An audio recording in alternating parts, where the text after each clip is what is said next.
नमस्कार दोस्तों। देश दुनिया में आपका हार्दिक स्वागत है। मैं हूं पत्रकार योगेंद्र योगी। दोस्तों, देश में मुसलमान नहीं हुए बल्कि एक केक हो गया जिसको हर कोई खाना चाहता है, जिसको हर कोई निगलना चाहता है, गल्प करना चाहता है। वजह सीधी सी है, मुसलमानों को इस देश में निरीह प्राणी समझा जाता है, अबोध समझा जाता है। ये माना जाता है कि इनको जिस तरफ भी घुमाएंगे ये अपना दिल दिमाग का इस्तेमाल नहीं करेंगे और आसानी से भेड़ बकरी की तरह कहीं भी घूम जाएंगे, जबकि ऐसा बिल्कुल नहीं है।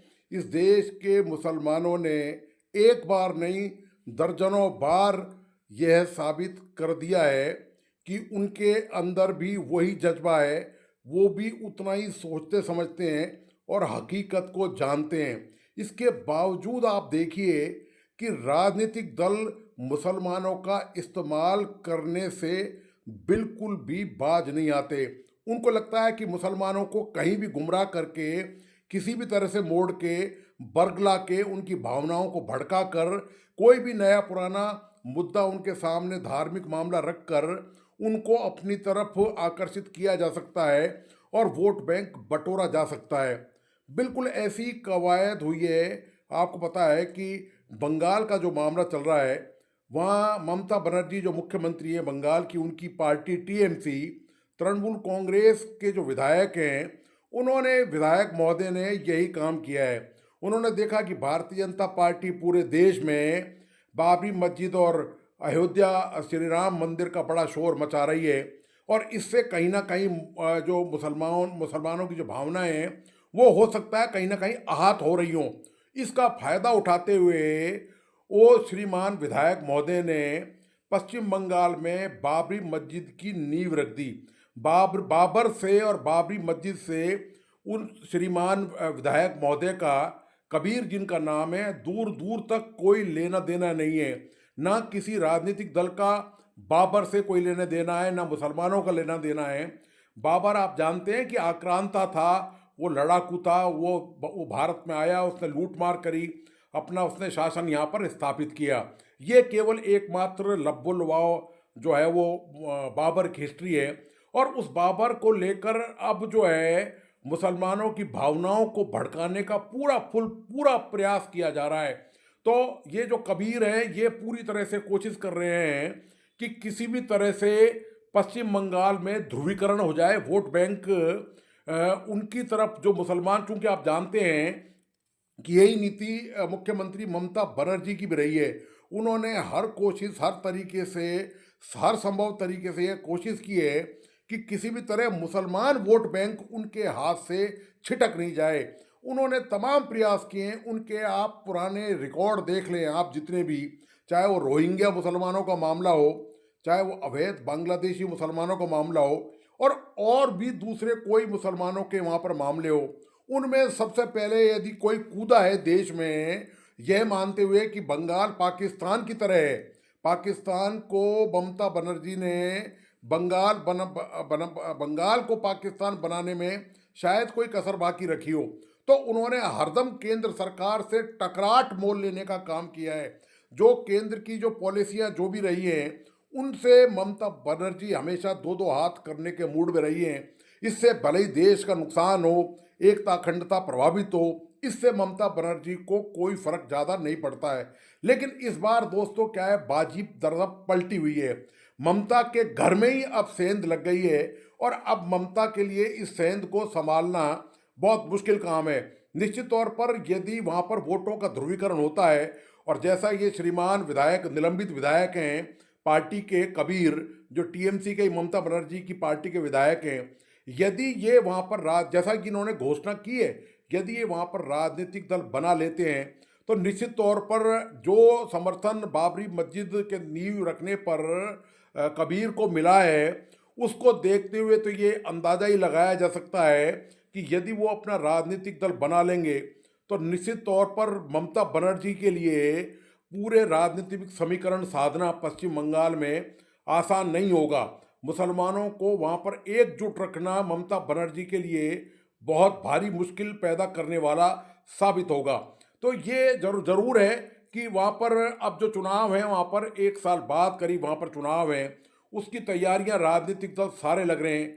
भारतीय जनता पार्टी बहुत ही शातिराना अंदाज में बिल्कुल लोमड़ी की तरह बिल्कुल निगाह जमाए हुए बैठी है और वो इस ध्रुवीकरण का पूरा फायदा उठाना चाहती है, क्योंकि ममता बनर्जी ने लगातार 3-4 बार शासन करके भारतीय जनता पार्टी को हाथ रखना तो दूर वहां पर उंगली रखने का भी मौका नहीं दिया है। लेकिन यदि वोटों का ध्रुवीकरण हिंदू और मुसलमानों के कारण होता है तो निश्चित तौर पर कहीं ना कहीं जो डेंट है, जो कहीं ना कहीं जो नुकसान है, वो ममता बनर्जी को निश्चित तौर पर वहां पर उठाना पड़ सकता है। क्योंकि यदि कबीर एक बहुत बड़ा वोट बैंक यदि मुसलमानों की में सेंध लगा लेते हैं तो इसका सीधा सीधा नुकसान वहां पर ममता बनर्जी को होगा। उनकी पार्टी टीएमसी को वहां पर जबरदस्त नुकसान उठाना पड़ेगा। और वो यदि ये ध्रुवीकरण करने में कामयाब हो जाते हैं, ये बाबरी मस्जिद का जो इशू उन्होंने चला रखा है, निश्चित तौर पर उनको जितना भारी समर्थन और चंदा मिला हुआ है उससे तो अंदाज़ा यही लगता है कि वो शायद अब पलटेंगे नहीं और वो अपने मुद्दे पर कायम रहेंगे। और जिस तरह से ममता बनर्जी का वहाँ जो तौर तरीका जो उन्होंने देखा है, उसी से ये अंदाज़ा भी लगाया जा सकता है कि अब टीएमसी में मुसलमान वोट बैंक को एकजुट रखना ममता बनर्जी के लिए बहुत भारी चुनौती है और ये आसान काम लग भी नहीं रहा है। तो वहाँ पर पश्चिम बंगाल में कांग्रेस और जो लेफ्ट पार्टी हैं, वामपंथी जो दल हैं, वो तो वहाँ पर पहले से ही हाशिए पर धकेले जा चुके हैं। ममता बनर्जी वहाँ पर एक छत्र लंबे समय से राज कर रही है।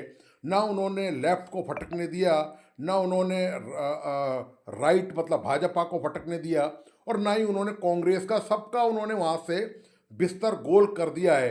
तो अब ये बिस्तर गोल क्या वापस बिस्तर बिछाने की तैयारी भारतीय, इसमें दरअसल जो सबसे ज़्यादा फायदा जो नज़र आ रहा है वो भारतीय जनता पार्टी को उसमें फ़ायदा नज़र आ रहा है। ये मुद्दा जितना वहाँ पर जोर पकड़ेगा, भारतीय जनता पार्टी ध्रुवीकरण का उतना ही ज़बरदस्त वहाँ पर फायदा उठाएगी। भारतीय जनता पार्टी का पूरा प्रयास है कि यदि ये ध्रुवीकरण हो जाता है तो वो हिंदू वोट बैंक जो है वो उसकी तरफ आकर्षित कहीं ना कहीं हो सकता है।